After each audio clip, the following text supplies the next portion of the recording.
Hello good morning all of you. Allahabad high court परीक्षा 2024 को ध्यान में रखते हुए हम आप लोगों के लिए आज लेकर आए हैं लुसेंट का निचोड़ प्रश्न। ऐसा प्रश्न है जो आपके पेपर में जरूर देखने को मिलेंगे, तो वीडियो को आप लोग पूरा देख लीजिएगा। आपको परीक्षा को ध्यान में रखते ही ये मैंने बनाया हुआ है। और देखिए यहाँ से कैसे आप लोगों को क्वेश्चन निश्चित रूप से फंसेंगे। तो वीडियो को बिना स्किप किए हुए आप लोग सारे क्वेश्चनों को अभी हम कराने वाले हैं। देख लीजिए कितना क्वेश्चन बेहतरीन हमने लिया हुआ है, और इन क्वेश्चनों को आप लोगों को कराएंगे तो निश्चित तौर से आप लोगों को पेपर में देखने को मिलेंगे। तो वीडियो को पूरा देखिएगा, और यहाँ से आप लोगों को मिलता रहेगा हमेशा एक एक नई नई चीज़ें जो आपको परीक्षा में रामबाण सिद्ध होने वाले हैं। चलिए शुरू करते हैं क्वेश्चन को। देखिए ये है गति का प्रथम नियम। इसी को हम जड़त्व का नियम भी कहते हैं, या इसी को हम गैलीलियो का नियम कहते हैं। ठीक है, कभी कभी आप लोगों को पूछ देता है F बराबर m इंटू ये क्या है, कौन सा नियम है, तो ये गति का प्रथम नियम होता है। प्रथम नियम कहता क्या है, ध्यान दीजिएगा। कह रहा है कि यदि कोई पिंड विरामावस्था में है, यानी किस अवस्था में है, विरामावस्था में है, विरामावस्था में है, तो वह तब तक उसी अवस्था में रहेगी जब तक कि उस पर कोई बाहरी बल न लगाया जाए। ध्यान दीजिएगा, वो तब तक उसी अवस्था में रहेगी जब तक इस पर कोई बाहरी बल न लगाया जाए। इसको कहते हैं हम गति का प्रथम नियम। इसे जड़त्व का नियम भी कहते हैं, या इसे गैलीलियो का भी नियम कहते हैं। ठीक है, और इसका फैक्टर होता है F बराबर m इंटू ए। तो कभी ये भी पूछ देगा कि F बराबर m इंटू ए गति का कौन सा नियम है, तो आप आंसर देंगे कि ये गति का प्रथम नियम है। ठीक है, अब इसमें आप लोगों को कभी कभी एग्जाम्पल पूछ देता है। देखिए, अब जैसे कोई पेपर में आ जाए कि ब्रेक लगाने से चलती गाड़ी से आगे झुक जाना, ये गति का कौन सा नियम पर आधारित है, या पेड़ से फल जो गिर रहा है वो कौन सा नियम पर आधारित है। तो ये परीक्षा में पूछा गया क्वेश्चन है कि ब्रेक लगाने से चलती गाड़ी से आगे झुक जाना, ये आप लोगों का किस नियम के अंतर्गत आता है, तो गति का प्रथम नियम के अंतर्गत आता है। और पेड़ से फल का गिरना कौन सा नियम है, तो गति का प्रथम नियम है। एक बहुत इंपॉर्टेंट कई बार क्वेश्चन पूछा गया है कि कपड़े को डंडे से पीटना और धूल कणों का निकलना, ये किस नियम पर आधारित है, तो गति के प्रथम नियम पर आधारित है। ध्यान दीजिएगा, ये एग्जाम्पल पूछता है। ठीक, तो आपको गति का प्रथम नियम या गणित या जड़त्व का नियम या गैलीलियो का नियम सब एक ही नियम है, और इनका क्या है, आपका एग्जाम्पल है। ठीक है, अगला चलते हैं। देखिए गति का द्वितीय नियम क्या कहता है। गति का द्वितीय नियम कहता है किसी वस्तु के संवेग परिवर्तन की दर पर लगाए गए बल के समानुपाती होता है। ये गति का दूसरा नियम कहता है। अब इसका एग्जाम्पल आप देख लीजिए, जैसे गेंद पकड़ते समय हाथ पीछे खींचना, ये गति के किस नियम के अंतर्गत आता है, तो यह आता है आपके गति के दूसरे नियम के अंतर्गत आता है। ठीक है, अगला देखिए गति का तीसरा नियम क्या कहता है। इससे आपको क्वेश्चन जरूर मिलेंगे, ध्यान दीजिएगा। गति का तीसरा नियम ये कह रहा है कि प्रत्येक क्रिया के बराबर और विपरीत दिशा में प्रतिक्रिया होती है।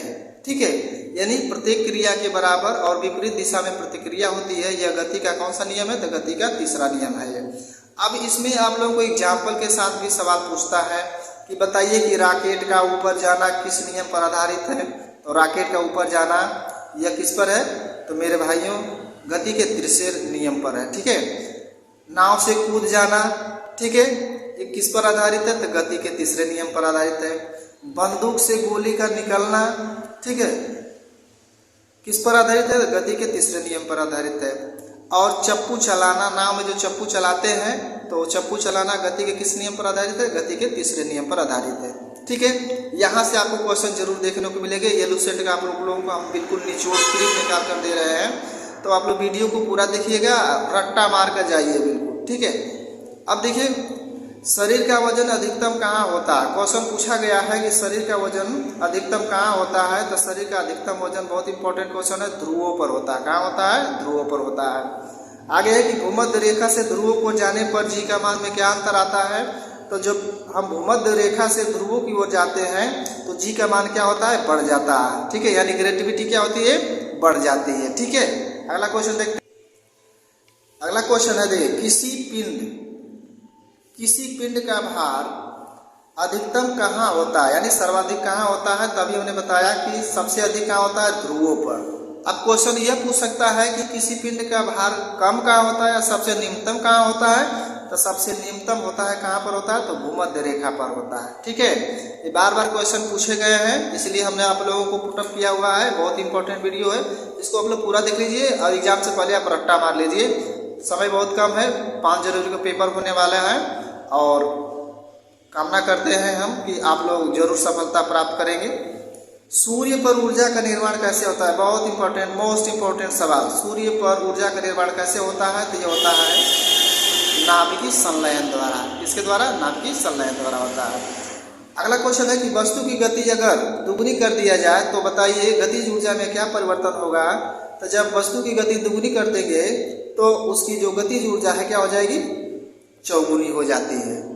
ठीक है, यानी 4 गुनी हो जाएगी। अगला सवाल देखिए, कई बार क्वेश्चन है, मतलब ऐसा क्वेश्चन लिया है जो पूछे गए क्वेश्चन है। ठीक है, यांत्रिक ऊर्जा को विद्युत ऊर्जा में कौन बदलता है, तो यांत्रिक ऊर्जा को विद्युत ऊर्जा में बदलने वाला कौन है, डायनोमो है। ठीक है, डायनोमो क्या करता है, यांत्रिक ऊर्जा को विद्युत ऊर्जा में बदल देता है। आगे है दूध से क्रीम निकलना, यानी दूध से जो क्रीम निकलता है वो किस बल के कारण होता है, तो अपकेंद्री बल होता है। कौन सा बल होता है, अपकेंद्री बल के कारण होता है। अगला क्वेश्चन है इंद्रधनुष का, यानी इंद्रधनुष का बनना किस कारण से होता है, तो इंद्रधनुष का जो बनना होता है वो अपवर्तन एवं परावर्तन के कारण होता है। ठीक, अगला क्वेश्चन देखो, ये कई बार क्वेश्चन पूछा गया है, मतलब सारे क्वेश्चन जो है आपको सिलेक्टेड क्वेश्चन हमने लिया हुआ है। अब आपसे पूछ दे कि प्राथमिक रंग किसे कहते हैं, तो ध्यान दीजिएगा, प्राथमिक रंग उसे कहते हैं जिसको उत्पन्न नहीं किया जा सकता है। और प्राथमिक रंग कौन कौन होते हैं, तो फार्मूला याद कर लीजिएगा, RGB। कौन सा, RGB, यानी कि रेड, हरा और नीला, इसी को हम कहते हैं प्राथमिक रंग। ठीक है, सारे रंगों का निर्माण जो है इन्हीं से होता है और इन रंगों का निर्माण नहीं होता है। ठीक है, लाल, हरा, नीला, इसी को हम कहते हैं प्राथमिक रंग। ठीक है, अगला है किस रंग का तरंग दैर्घ्य अधिकतम होता है और कम भी होता है, मतलब किसका अधिक होता है और किसका कम होता है, तो जानिए अधिक होता है लाल रंग का और सबसे कम होता है बैगनी रंग का। ठीक है, तो बैगनी रंग का सबसे कम होता है तरंग दैर्घ्य और लाल रंग का सबसे अधिक होता है। अगला क्वेश्चन देखिए, सर्वोत्तम विद्युत चालक क्या है, यानी कि सर्वोत्तम विद्युत चालक कौन है, तो यह होता है आपका चांदी। चांदी जो है सर्वोत्तम विद्युत चालक होती है।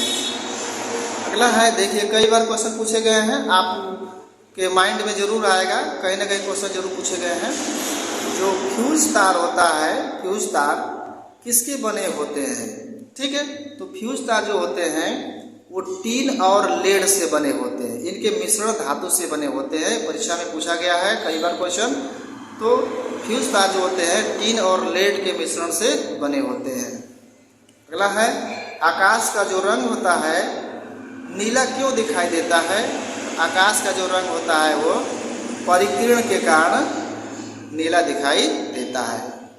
ठीक है, और इस वीडियो का लास्ट सवाल है, क्वेश्चन है आप लोगों के लिए कि जो प्रत्यावर्ती धारा होती है, ठीक है, यानी अल्टरनेटिव करंट जिसको हम AC कहते हैं, दिष्ट धारा में कौन बदल देता है। ठीक है, यानी कि AC को DC में कौन बदलता है, तो AC को DC में बदलता है कौन, रेक्टिफायर बदलता है। कौन बदलता है, रेक्टिफायर बदलता है। ठीक है, तो इसी तरह से आप लोगों को हमारे YouTube चैनल इंडिया अकेडमी 0.2 के माध्यम से आप लोगों को महत्वपूर्ण वीडियो मिलते रहेंगे जब तक कि आपके एग्जाम ना हो जाए। ठीक है, फर्स्ट अटेम्प्ट करिए, इसके बाद सेकंड अटेम्प्ट के लिए भी आप लोगों को वीडियो मिलते रहेंगे।